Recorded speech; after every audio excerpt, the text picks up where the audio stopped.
Kolkata TV ডিজিটালে ভাষ্যতে রয়েছে আপনাদের সঙ্গে। আপনারা জানেন যে এই মুহূর্তে রাজ্যে বিধানসভায় তো পালাবদল হয়েছে, অর্থাৎ রাজ্য সরকারে তো পালাবদল হয়েছে। তবে তার মাঝে যে খবর এই মুহূর্তে পাওয়া যাচ্ছে, সোশ্যাল মিডিয়ায় সম্প্রতি একটি দল মাথাচাড়া দিয়েছে, আর তা হলো সিজেপি। এবং এই নামটা শুনলে হয়তো আপনিও হাসবেন।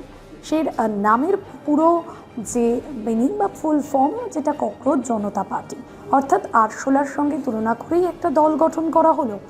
এবং এই দল গঠনের অবশ্যই একটা তার কারণ রয়েছে, কারণ শুধু শুধু তো একটা এরকম অদ্ভুত নামে কোনো দল গঠন হতে পারে না। আর তাই নিয়ে ইতিমধ্যেই কিন্তু জল্পনা তৈরি রয়েছে কারা এই দলে রয়েছেন বা এই দলের লক্ষ্য কী। কারণ নির্বাচন কমিশনের তথ্য বলছে যে জাতীয় স্তরে এখনও পর্যন্ত যে কটি দল রয়েছে সে কটির সংখ্যা মোটামুটিভাবে 6টি। আঞ্চলিক দল যদি ধরা হয় সব মিলিয়ে 7টি, এবং তার বাইরে যে সমস্ত দলগুলো রয়েছে যেগুলো কোনো রকমভাবে আইনি স্বীকৃতি পায়নি, তবে তারা নিজেদের লক্ষ্য অনুযায়ী নিজেদের উদ্দেশ্য অনুযায়ী তারা এগিয়ে নিয়ে যায়, সেরকম দলের সংখ্যা মোটামুটিভাবে 2049টি। তবে সেই দলের মধ্যে কি সিজেপি পড়ছে, অর্থাৎ ককরোচ জনতা পার্টি, সেটা তো সময় বলবে। তবে নির্বাচন কমিশন তাদের আবেদন বা সেই দলের যে গ্রহণযোগ্যতা, সেই গ্রহণযোগ্যতা দেয় কিনা সেটা সম্পূর্ণভাবে ইলেকশন কমিশনের সিদ্ধান্ত। তবে যে খবর পাচ্ছি আমরা, যে এই দলেই নাকি তৃণমূলের 2 সাংসদ যোগ দিয়েছেন। তৃণমূলের তরফে মহুয়া মৈত্র এবং কীর্তি আজাদ, তারা নাকি এই 2 দলে রয়েছেন। এই 2 দলের মূল লক্ষ্য, তারা সম্পূর্ণভাবে গণতান্ত্রিক যেরকম, তবে কোনো রকম ধর্মনিরপেক্ষ অথবা কোনো রকম রাজনৈতিক অন্য কোনো বিরোধী দলগুলোকে যে বা রাজনৈতিক কোনো দলকে আক্রমণ করা, এই সমস্ত বিষয় থেকে তারা বিরত থাকে। তারা নিজেদের মতন করেই এই দলটিকে চালাচ্ছে। তবে এই দলের 5টি ইস্তেহারও প্রকাশ করা হয়েছে, সেই ইস্তেহারগুলোতে পরে আসবো।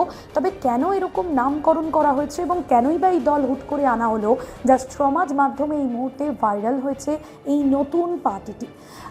সম্প্রতি একটি মামলায় দেশের চিফ জাস্টিস তিনি একটি মন্তব্য করেছিলেন, যেখানে সূর্যকান্তের বক্তব্য ছিল যে এই যে যারা রয়েছে, অর্থাৎ দেশের যে বেকার ছেলেমেয়েরা রয়েছে, বেকার যুবক যুবতীরা রয়েছে, তারা অধিকাংশ সময় যখন তারা চাকরি বাকরি পাচ্ছে না, তখন সমাজকর্মী অথবা আইনি পেশা অথবা সাংবাদিক হিসেবে নিজেদেরকে নিয়োজিত করে। আর বিচারপতির আসনে বসে, শুধু বিচারপতি নয়, দেশের প্রধান বিচারপতি চিফ জাস্টিসের আসনে বসে কিভাবে এ ধরনের মন্তব্য তিনি করতে পারেন, তা নিয়ে কিন্তু সোশ্যাল মিডিয়ায় জল্পনা তৈরি হয়েছিল। আর তারপরেই দেখা যায় যে তাকে এই মন্তব্যের প্রতিবাদ জানিয়ে এই পার্টি শুধু গঠনই করা হলো না, মূলত আরশোলার ছবিকে সামনে রেখে প্রতিবাদে নেমে গেল এই সিজেপি। এরা মূলত দেশের যে সমস্ত যুবক যুবতীরা রয়েছে, যারা সবসময় অনলাইনে অ্যাক্টিভ থাকে, যারা সোশ্যাল মিডিয়ায় অ্যাক্টিভ থাকে, যারা অলস, তাদের নিয়ে এরকম একটা দল গঠন করা হয়েছে। এই দলের যে ইস্তেহারগুলো রয়েছে, তাহলে সুপ্রিম কোর্টের প্রধান বিচারপতি পদে যিনি আসীন থাকবেন, তিনি রাজ্যসভায় আসতে পারবেন না। পাশাপাশি কি, যে দল বদলু সাংসদ বা বিধায়ক যারা রয়েছেন, তারা 20 বছরের মধ্যে কোনো নির্বাচনে অংশ নিতে পারবেন না। সিবিএসসি পরীক্ষায় যে পুনর্মূল্যায়ন, সেটা টাকা দিয়ে হবে না। নিট পরীক্ষার্থীরা যাদের প্রশ্ন ফাঁস হয়ে গিয়েছে, তাদের পাশে দাঁড়ানো এই দলটির মূল লক্ষ্য। তাহলে আগামী দিনে এই তৃণমূলের মহুয়া মৈত্র এবং পাশাপাশি কীর্তি আজাদ, তারা যখন এই দলে যোগদান করেছেন বা এই দলে আসার জন্য আপনিও বার্তা দিতে পারেন। আপনার বার্তা যদি মনে হয় সিজেপির ভালো লাগবে, তাহলে আপনিও এই দলের সদস্য হয়ে যেতে পারবেন।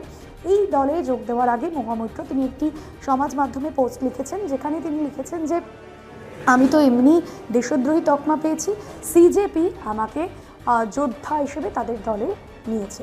অন্যদিকে কীর্তি আজাদ তিনি বলেছেন সোশ্যাল মাধ্যমে, এই দলে যদি যুক্ত হতে হয় তাহলে আমার কী যোগ্যতা থাকতে হবে। সেই সময় সিজেপির তরফে জানানো হয়েছে যে 1980 সালের বিশ্বকাপ জয়ই কিন্তু যথেষ্ট যোগ্যতা কীর্তি আজাদের দলে আসার জন্য। এরপরেই কিন্তু ইতিমধ্যে বিতর্ক তৈরি হয়েছে যে এই দলটির আসল লক্ষ্য কী বা কী লক্ষ্য নিয়ে আগামী দিনে এই দল এগোবে। লক্ষ্য যাই থাকুক না কেন, আপাততভাবে যারা বেকার যুবক যুবতী বা যারা পরজীবী অথবা যাদেরকে বিভিন্ন সময় বিভিন্ন ক্ষেত্রে নানা রকম মন্তব্যের মুখোমুখি হতে হয়, তাদেরকেই কিন্তু এই দলে এনে নতুনভাবে গড়ার লক্ষ্যের দিকে তাকাচ্ছে এই দলের যোদ্ধারা। তবে অবশ্যই এই দল পরবর্তীতে নির্বাচন কমিশনের স্বীকৃত দল হিসেবে গ্রহণযোগ্যতা পায় কিনা সেটা অবশ্যই সময় বলবে। তবে আজকের বিষয় এখানে শেষ করছি। অন্যান্য আপডেটের জন্য দেখতে থাকুন কলকাতা টিভি ডিজিটাল।